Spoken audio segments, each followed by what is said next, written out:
I sought the Lord, and He answered me and delivered me from every. Hi, everybody. This is Gary again for Timeless People You Should Know and Their Stories. And in just a minute, I'm going to share with you our fantastic guest. He is a good friend of mine, and we have worked together, been partners together in ministry, and we've just kind of hung out with each other a lot.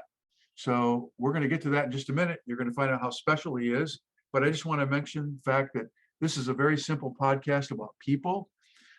It's about their life-changing stories, and more importantly, how they're doing right now with their relationship to Jesus, their personal relationship to Jesus. So this thing's called Timeless People You Should Know. And my guest today is Ray Poquette. It took me a little while to be able to spell that name, but hi, Ray. How you doing? I'm doing well. Yes, Poquette is not an easy one to smell. No, what nationality is Poquette? I never asked you all that. French.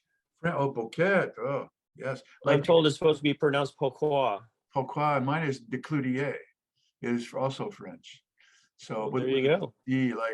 Who was ever knowing that? So that's very interesting. So, hey, thanks for doing this today.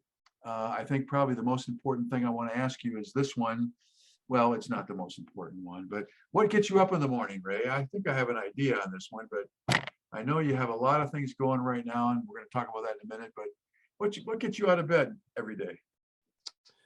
Monday through Friday is getting up in time to get ready and get dressed and run my daughter and one of her friends to school every morning. Okay. With a 13-year-old daughter, you find any excuse, reason you can to spend at least time together. So yeah, that's true. That's true. That's true. So I get 10 minutes with her and her friend, and I just sit quietly and listen to what they have to say. Yeah. And try not to repeat it, of course. Exactly. Or feel good or bad about it. Just sort of neutral, right? Yeah, exactly. Yeah, it's information gathering. Yeah. Well, give us a little insight into Ray Poquette. Who are you? How'd you grow up? Where'd you grow up? And just a little bit into your life, and then we'll talk about career in just a minute too. Grew up, started in Bloomington, Minnesota, and started in Catholic school until about halfway through third grade.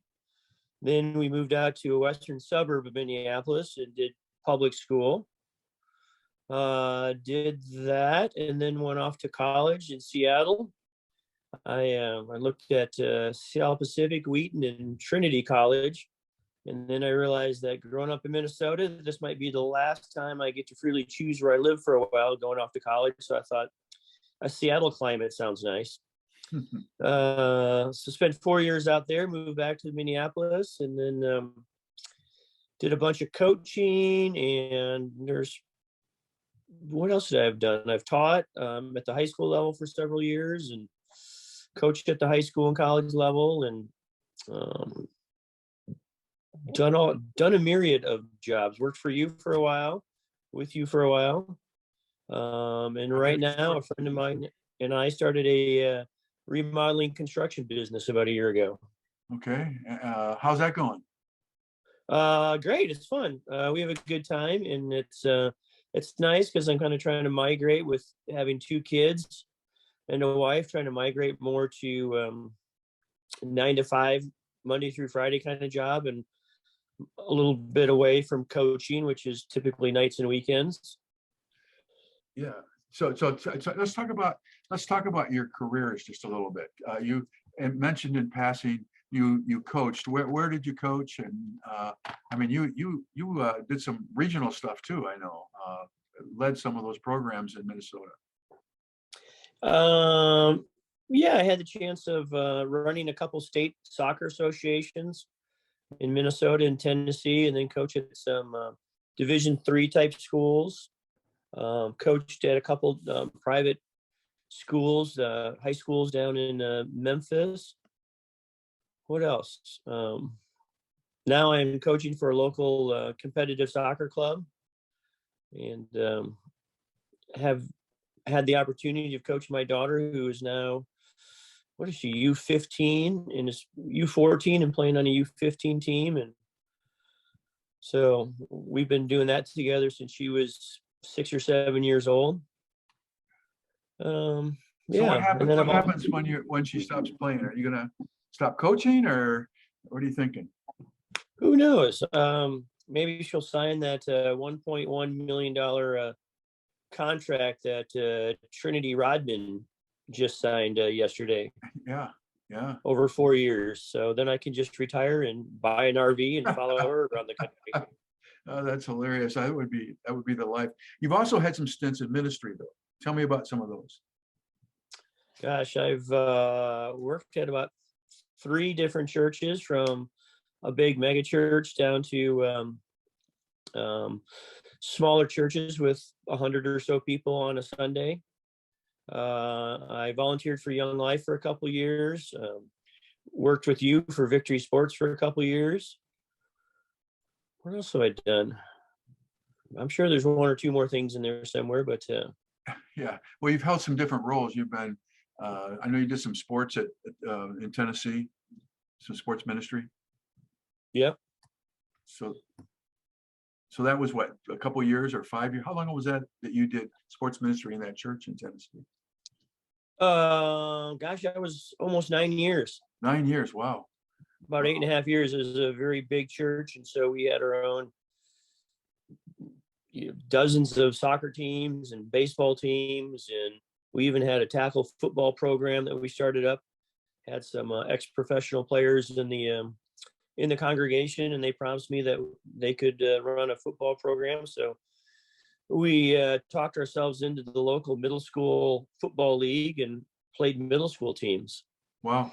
Well, I know you're always been a creative idea, because I would love to always take you out when I was lining fields, because I know you'd have a good way to do it, and we would accomplish it within a couple hours, not all day. So, well, the main purpose of this podcast is to tell our story, our faith story. So, can you talk about that? Like maybe from the beginning, growing up, the home you were in, how you came to a personal faith in Jesus. Just tell us about that and how that's going and how that's been since then. I guess I've had some sort of relationship with Jesus since I can remember. Grew up in a Catholic household. I mentioned earlier I did a Catholic school up through about middle of 3rd grade. Then we moved out to the suburbs. We got plugged into a local church, Catholic church, and I was an altar boy for a number of years and did communion and all those traditions, and did Young Life when I was a kid. Then later on came back and volunteered for Young Life for a couple of years. So yeah, the relationship has kind of always been there. I think like with most relationships, there's stronger parts of it. Has a little bit of a roller coaster to it. There's times when you're stronger and closer, and there's times when you maybe fade and lose a little bit of focus, and then you realize you gotta get back on it some way, shape, or form. Yeah. So, but yeah, then worked at those churches, gosh, for probably 11 or 12 years total. I've worked for churches. Obviously worked with your ministry for several years. That's how we got to know each other. So yeah, kind of done. Someone's out there who's going to watch this, and they're kind of debating: do I go full guns into Christianity? I've been kind of playing with it. I've gone to church occasionally. Blah blah blah blah. What would you say to them? What does it mean to you to be a Christ follower? What does that look like? Can you explain that, so someone who might be listening has never heard what that's like, they can hear it straight from you?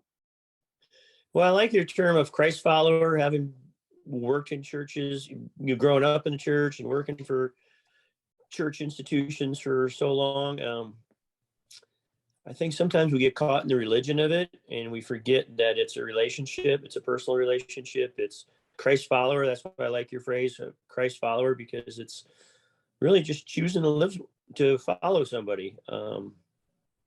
There's all kinds of ways and directions to focus your life and follow. And I just have found that relationship to be kind of special. As I mentioned earlier, with any relationship, you're not on fire as some might say all the time. It can kind of ebb and flow, but it's always there throughout my life. And when I drift, that's kind of my fault. I lose focus and get distracted by other things, and then so I think that has caused me to develop relationships like with you and kind of our group of guys that meet for coffee on a semi-regular basis, and some other friends I have that we meet and just kind of touch base. And that kind of helps me kind of refocus and kind of heading forward. Because otherwise I think you can kind of just, without that kind of directional viewpoint, you can kind of just float along through life with just being on the treadmill, so to speak, and not really having a great direction or focus or vision. Yeah, yeah, yeah. I agree. I think the Christian life has its ups and downs. There are challenges. What is your biggest challenge, do you think, in terms of the Christian life? What are you facing in your own life? Now you've got these two young kids in your home. You're coaching. You're running a business. You have a wife, of course, and that's probably the hardest part of my faith journey with my wife, yeah, who just happened to walk through the room here, so I had to put that little. Well, I know that's absolutely not true. So, but anyways, yes, it's a very special woman, I know. But what's the biggest challenge in terms of your faith story, your faith journey, Ray? I think the biggest challenge is the focus. There's so much going on in life, and you start chasing two kids around and getting them to soccer practice and basketball practice and all these things, and getting them to and from school. And there's just, sometimes you refer to it as the rat race, and that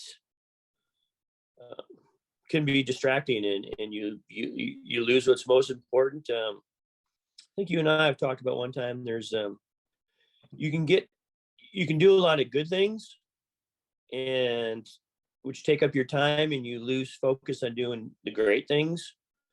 So I can spend my time doing a lot of good stuff for my kids or my neighbors, my family, stuff like that, but I lose focus on why I'm doing it, and I kind of forget the great thing of why I do it. With COVID starting 2 years ago, we've developed one of the gifts is it's created a very close group of neighbors, 5 or 6 households. We're all within walking distance, and we have just spent so much time together because it's kind of our COVID bubble. So we kind of hung out in my backyard all the time, and we've started like an Acts 2 community type group, which we share so much time together, which has been a good thing. But now we're kind of focusing on the great thing of having that relationship, that family group focused on the spiritual end of being a Christ follower. Yeah, that's great. That's great. Well, I want to thank you for doing this today. We're going to make these all public, want people to hear these testimonies of faith. But what would you tell someone who is considering Christianity? What would you tell them? Why would someone want to choose Christ? What would you say to them? I'm always a bit sensitive of using a bunch of churchy lingo and language and those kind of things. I almost sometimes when I talk to people say, why not?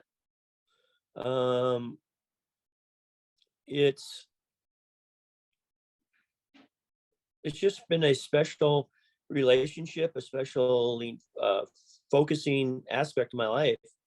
And a lot of great things have come out of it. It helps me build stronger relationships with my family, with neighbors.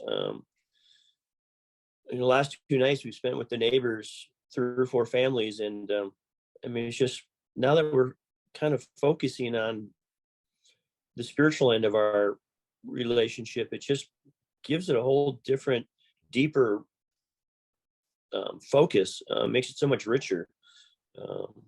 So I guess that's it. Maybe it just adds to the richness of life and why you do all that you do. It gives everything kind of an overarching focus. Yeah. So it's not just about heaven or eternity. It's about right now and what's happening. That's really what you're saying. And the richness of that, development of that, and the relationships in that. Yeah. Yeah. So, Ray, thanks for taking time with us today.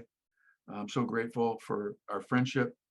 I can't wait till Friday. I think we're going to meet this Friday with a bunch of guys that we've been meeting with. And one of our goals with that group of guys is just to love them. Some of the guys are, have Not knowledge. Christ followers. Yeah, they're not. But are exploring, are open to it and not critical of it and open to us. And so that's a really important thing, that we stay open to them and we keep moving forward. So thank you so much. Give our best to Trina and your 2 guys. And we love you, man. And thanks so much for doing this today. Thanks. Hope that helps. And deliver Thank you. me from every fear. Those who look on him are radiant. They'll never be ashamed. They'll never be ashamed. This poor